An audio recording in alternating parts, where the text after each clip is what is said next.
Hi, my name is Vernon Miller. I go by Lee. I'm here to talk to you about the Alligator Looper, and that every homeowner should have, especially if he has trees, shrubs, or anything else that needs to be trimming around the house.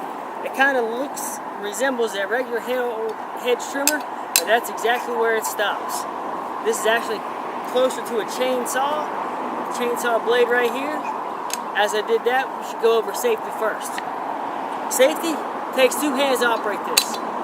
It will not start without throwing two hands, because you got to have two hands on it. Both of these pulled in, two triggers, one here, one there. It has a locking thing right here. It's real simple to find. It's open, closed, don't matter. It's a piece of metal in there. You ain't pulling it apart. Also, safety, as I already initialized, is you got to have two hands. The two hands, simple because you can be walking like this. It ain't gonna hit your legs. It's not gonna hit anything. It will not start without it. You have the button pushed, without two hands on it, both of them pulled. You're not gonna hurt yourself. As you can see, you can operate this thing. It doesn't blow or throw chunks up in the air as a chainsaw would. Even though it has similar power as a chainsaw, but it doesn't throw it. It'll cut up to 6 inches in diameter. Next thing is, these jaws are actually die-cast steel, die-cast metal. They won't break. They're more of a power source. You open this up, you put the tree branch right here, you pull both triggers, and you just scrush them in there like that, and that's pretty much it for the safety aspect. We'll go back into the power of it. The power of this is lightweight because of the battery. The battery, since it's operated, this is the engine, a couple wires, 18-volt battery. Next thing you know, you got power without hesitation. I mean no hesitation. Pull these apart, bam.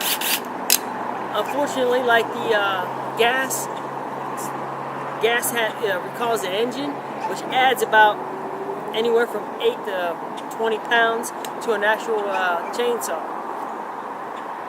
Without that, there's no fire hazard, no smelly gas all over you, no mixing of anything. There is a little bit of oil you got to put in there to keep the blade from falling down. Other than that, electricity. You could have a cord, but sometimes when you're cutting, you don't really paying attention, you're just paying attention to what you're cutting. And the cord will not get snapped because, of course, this thing is battery. So, power. Power is pretty much equal to the actual gas power. There's no, like I said, there's no hesitation in anything. Well, let me demonstrate and you figure it out for yourself. It's probably the easiest way there is. Here we go.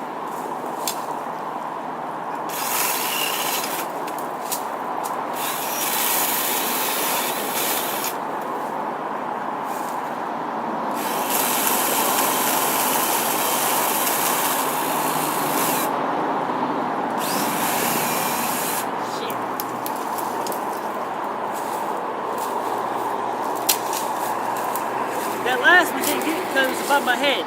I had the blade on the bottom. That was a mistake on my part. But that also puts another little crimp into everything. That would happen to a chainsaw as well. That would go back. When you cut from the bottom, everything falls down. It will pinch the blade. That's actually you want to watch out for. Since you're on top of your head, you want to have the blade on top. Let me show you again. With the blade on the top of the head, watch how fast it'll go through.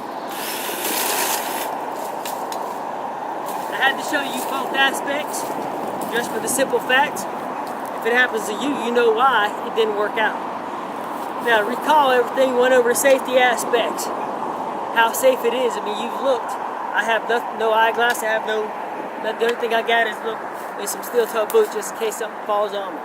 It doesn't spit out too bad. You ain't got to worry about nothing getting in the eyes, hands. If you want to wear gloves, you can. Power, you've seen the power. A small battery can have, and that's about it. This is the reason why every homeowner should have this. So now you know how the power of this little lightweight hedge trimmer. You should go buy the Alligator.